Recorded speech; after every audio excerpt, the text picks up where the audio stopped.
অভ্যুত্থান পরবর্তী সময়ে আওয়ামী লীগকে যদি সাধারণ জনগণ প্রত্যাখ্যান না করে সরকারি অন্যান্য দল দ্বারা প্রত্যাখ্যাতে হয়, সেটা কি স্থায়িত্ব পাবে? সেক্ষেত্রে আওয়ামী লীগ যে বিশাল জনগোষ্ঠী রয়েছে নির্বাচনে, তাদের মত প্রকাশের কোনো পথ না থাকলে সেক্ষেত্রে গণতন্ত্র বাধাগ্রস্ত হবে কিনা?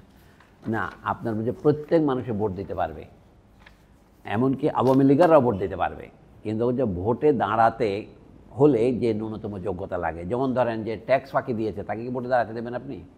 যে বিদেশি নাগরিক আছে, বর্তমান সংবিধানের কতগুলি নিয়ম দেখেন, দ্বৈত নাগরিক যারা আছে, তাহলে দ্বৈত নাগরিকরা এত ভোটে দাঁড়ালে করে? আওয়ামী লীগের মন্ত্রিসভা অন্তত 10 জন মন্ত্রী ছিল যারা দ্বৈত নাগরিক। যারা দ্বৈত নাগরিক, যেন আমাদের কাজী নাবিল আহমেদ, তিনি তো মার্কিন নাগরিক, উনি এমপি হলেন কীভাবে দেশে? ইউলেবের বোর্ড অফ ট্রাস্টের তিনি মেম্বার। একটা উদাহরণ দিচ্ছি, তিনি এখন মার্কিন যুক্তরাষ্ট্রে আছেন, মার্কিন নাগরিক আর বলে শুনেছি, যদি সত্য হয় এরকম অজস্র আছে। সাইফুজ্জামান চৌধুরী চট্টগ্রামের বিখ্যাত মন্ত্রী, প্রতিমন্ত্রী, তিনি তো কত দেশের নাগরিক আল্লাহ মালুম। না, কথা হচ্ছে আইন কারোর কাছে প্রযোজ্য, কারোর কাছে প্রযোজ্য হয় না। তা আমরা বলছি কি, এইটা তার ভোট দেওয়ার অধিকারের কথা হচ্ছে না।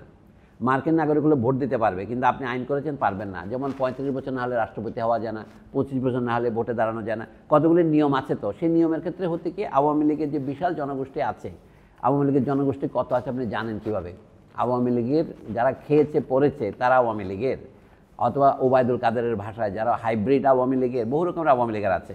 তো আচ্ছা, আওয়ামী লীগকে ভোট দেওয়ার লোক কম নয়, 30% লোক ছিল, কিন্তু আপনার মানুষের স্রোত বদলায়, আপনি তাদেরকে ভোট দেওয়ার অধিকার থেকে কাউকে বঞ্চিত করবেন না, আনলেস দে, পৃথিবীতে অপরাধীরাও ভোট দিতে পারে আপনি জানেন, কিন্তু ভোটে দাঁড়াতে অপরাধীরা পারে না, এটা অন্য দেশের নিয়ম আছে।